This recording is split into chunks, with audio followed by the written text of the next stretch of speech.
Hi, everyone, and welcome to this episode of Cannesversations. We are live from Las Vegas at CES, and today I have a really great guest, Andrew Bolton from Notch. Welcome. Thank you for having me. Appreciate it. Thank you for being here. Do you mind giving us a little synopsis on what Notch is? Sure. So Notch is a content intelligence and optimization platform. We work directly with brands, helping them understand how content is influencing the overall customer journey, bringing them in, guiding them through a decision-making process, and ultimately getting them to take the actions that you want them to take, conversions, buying stuff, so on and so forth. Nice. That's really cool. So day 3 of CES, how's it going? It's good. Surviving. I took a good solid 2 weeks off before over the holidays. I am so jealous to hear that. The first time I've been in probably I don't know. So smart. 10 years. Okay. So it was a full decompression, and this was like a hard re-entry. But so far so good. Nice. Yeah, surviving is the right word for it, for sure. It's my first CES, so it is. It's been a lot. But it's been really great. Good. It's been really great, but it's a marathon. It is. It's a marathon. Yeah, and it feels like a long week. It does feel like a long week. I leave tomorrow though, so it's like I cut it off by a little bit. But not so bad. And have you won anything? Have you did any gambling? No, I took money out of my account and I have it in my pocket, but I have not placed it on the table It's yet. Probably safer in your pocket. It is. It's right. that kind of like... Well, we have something fun at the end where you could win some money. All right. All right. I'm in for it. So you ready to roll the dice? Sure. Awesome. Okay. Well, let's get to it. So, in the age of AI, it's a hot topic at all of the conferences, especially CES and technology. Should brands be concerned about running their ads adjacent to AI-generated content? I don't think so. We see this a lot with more traditional content and content marketing, where people are always like, well, do we need to disclose that this was created by AI right, or edited by AI and things along those lines? And it really varies from client to client, what their internal policies are. I think we're at a point now where everything is going to be touched by AI. I agree. In some way, shape, or form. As a brand marketer, you always want to have the human touch for things. Yeah. You don't want to just ship things where you have random four fingers and stuff like that showing up. But I think that it may be a concern, but it shouldn't be the overbearing thing that you will over optimize for. It is what it's going to be. Yeah, so. I agree. I really do. I think that AI is here to stay. I think that there's so much that it's improving, and it really just depends on how and what you're using it for. And, there's good ways and bad ways, and we could definitely go down that rabbit hole, but we don't have time for that. I think the one major thing to always think about is don't use AI just because you can. You need to think about, okay, I'm using it because I'm trying to get to an end goal. Right. A very brief story. I was in San Francisco, and I needed to iron a shirt, and I was in the hotel, and I picked up the phone and called the front desk, and I was like, hey, can I get an iron? And I very quickly realized I was talking to an AI. Oh. And they're like, yes, the ironing board will be there in 15 minutes or whatever. And 15 minutes went by, 30 minutes went by, and I'm like, no ironing board yet. Oh. And then tried to call the front desk again and still couldn't get through to a human. And so that's an example of don't AI just because you can, right, about what the human experience is like. I really like that, and that's a really good example because that's a job we would think is easy to be able to utilize agents for, and right then and there it just didn't work. Yeah, and at least have the human fallback. Yeah. Right? I literally couldn't get to a front desk human, which was kind of crazy because it would just ring and ring and ring. And so, as a brand, I think with anything, take a step back and say what is the purpose of this? Am I making the consumer experience exponentially better? Better, right. By using AI? Or am I cost cutting and potentially missing that customer experience? Right. Because you're going to lose more money in the long run doing it that way. So, and on that theme, do you think that brands are ready or prepared for a world where consumers are questioning everything? I don't know if they're prepared for it, but they're going to have to deal with it. I've been saying this even to my own kids, which is you really can't believe anything unless you see it with your own eyes in person anymore. So anything that you see online, anything that you see in a digital format, you have to always have in the back of your brain as being potentially fake. Yeah. Which is kind of sad because there's so many crazy videos that you maybe saw throughout all social media where you're I can't believe that actually happened. Right. And now you can't be I can't believe that actually happened because it didn't happen. It was completely AI generated. Yeah. So there's brands have to work in this environment where they're going to have to deal with that kind of trust gap, and also realize that when people are coming to their website and stuff now, in engaging with a brand, they have different intent and an expectation. Yeah. They're almost there to like verify and validate maybe what they saw out on social or in an LLM or something along those lines. Yeah. And, with that same theme, agents are really kind of popping up everywhere, and they're being used for different things. But they're already interacting with so much digital content and experiences right now at scale, more so than we probably even realize. How much do you think we really understand this behavior, and where do you think we're kind of fooling ourselves? That's a big question. We have a lot of aspects to that. I think that there's a few different things. So one is that if we don't to take agents out of it and we just think about LLMs and how like generative AI is reshaping consumer behavior, like that's 100% happening right now. Like we see with our clients, when people come from an LLM into their website environment, they behave very, very differently than people who came in through SEO or through other means. They consume different content, they have different expectations, and they convert at different rates. Yeah.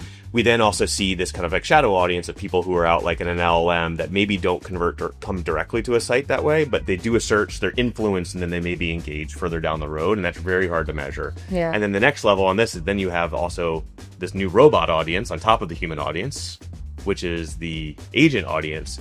And, I still think we're pretty early on in like people really using agents at scale to do things for them, but we're not that far away from like everything is agent to agent. Yeah. And it's just like, how does you as a brand use your agents to communicate effectively with the other agents that they can effectively communicate with a human? Like it's very convoluted. Yes, 100%. Yeah. It's not just a straight shot. No, I mean, I don't think the customer journey has ever been a straight shot, but it's we were talking to some folks yesterday. It's just like truly this kind of like fluid funnel where it's just like it's very amorphous. And I think for brands, it still comes down to like first principles of marketing. Which is like, what does your brand need to be known for? How do you get it out there? How do you get it in as many places as possible? And how do you maintain consistency? Because I think that's the biggest thing is that when agents are out there, one of my colleagues called them like hungry ghosts. They kind of like suck up information from all these different sources. The more inconsistent that information is, then the less consistent and on point your messaging will be like within the LLM that's like communicating back to the human. So your consistency across the board really, really, really matters because you want that LLM to be like, oh, that's the answer. Yeah. That's the right information. And like, that's what I'm going to bring in. So shifting gears a little bit, do you know anything about retail media networks? I don't have a great amount of knowledge, so tell me about it. Okay, well, it's very fragmented, right? I feel like it's early days programmatic. There's just so many, companies out there. People are understanding what the value of their media and their data is, and they're really kind of putting it to good use now. So with that fragmentation, there's also lots of other issues and other problems like measurement, right? So, how do you think we could standardize retail media network measurement to end fragmentation and maximize ROI? So not 100% my wheelhouse, but from what I know is I think that the interesting thing with retail media networks is that because of the amount of data that they have, they can be so much more personalized. Like everyone's trying to get to this like audience of one and this like one-to-one communication. And so the early days of like, I think about like retail media networks, almost like publishers way, where they know a lot about the people that are engaging with their brand on an ongoing basis. And in the early days of ads running across different publisher platforms, there was a lot of like noise of like, well, publisher A is going to report differently than publisher B, publisher C, and publisher D. And so you have to take those different reporting mechanisms with a grain of salt and understand like where you might be making inroads. But I think at the end of the day, again, going back to the first principle of marketing is like, who is the consumer you're trying to reach? Where are they? And if the retail media network is like the best place to go to reach those people, you have to adapt and adjust to like the measurement side of things, of understanding like, okay, what can I get back from this partner that's going to make me feel good about that investment? Awesome. Aside from retail media networks, another hot topic in the industry these days is live sports, right? So how can we mix non-disruptive ad formats in live sports to maximize revenue without annoying latency-sensitive fans? Super hot topic, and one that I am familiar with as a consumer. Yeah. So like when Red Zone started adding in ads, people were like, oh my God, like the sky. So many people have referenced that this week, I'm not gonna lie. Because it's like the main thing where it wasn't ad support. Right. And purposely. It purposely, and like that was part of the reason for it, and like the greatness of it. With all things, people are going to evolve, and people need to make more money, and they need to like monetize things. I'm a fan of like the Pat McAfee show, and I think they do an amazing job of integrating ads into their conversation. Integrating ads into, wraparounds and things like that, where it isn't disruptive to the format and actually becomes like part of the show and part of the conversation. Like kind of like native. It is. If you've ever watched that show, like Ram is a big sponsor of that. Okay. And, every time they bring up Ram, he'd be like, drive a Ram truck. And he's just like, you start that truck and it just goes Ram, Ram, Ram, Ram, Ram, Ram, Ram, Ram, Ram. And I remember that like all the time, and because it's something that, again, I'm a fan of. Watch it, and it's integrated. And so if you're thinking about digital ad formats, that's hard to make those native connections. But it's, you have to do the best that you can, Yeah, for sure. So are you ready for some rapid fire? Sure. All right, don't think, just answer. I haven't been thinking. Oh. Okay, fair enough. Okay. All right, authentic in-game experience or personalized live sport betting? In-game experience. Okay. Voice agents or vehicle operating systems? Voice agents. Streaming ads, so non-disruptive overlays or shoppable pause ads? Overlays. Okay. And a few fun questions. Okay. So we're at the tail end. Don't worry. What is your one prediction for 2026? That's a rapid fire. My one prediction for 2026, this comes from an AI and brand perspective, is like 2025 was the year of like pilots and experimentation, I think.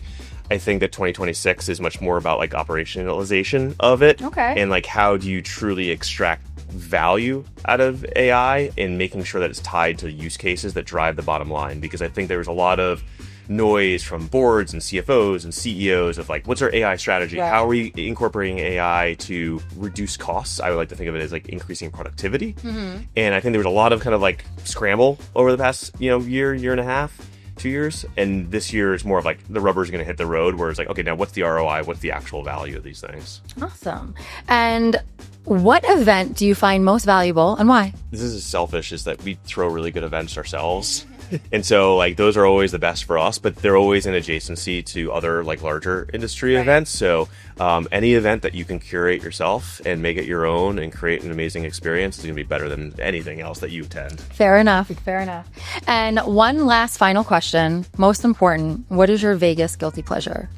Well, we were just talking about if I've like spent any money on the gambling on the tables yet, and I have taken the money out of the ATM, but I have not placed it. So I would say it's definitely food. Okay. There's like just really great so food options it's here. so delicious, right? Unfortunately, though, at CES, like it's really hard to get into.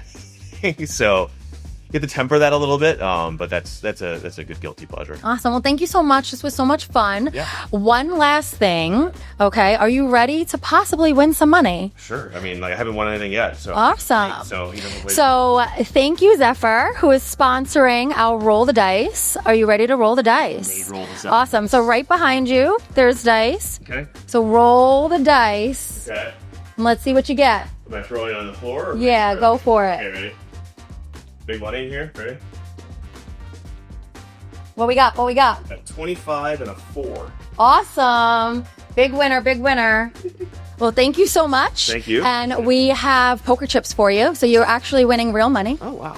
And I hope you have a great rest of your week. Thank you very much. I appreciate it. Thank you, everybody, for tuning into Cannesversations. Until next time. Yep. Thank you.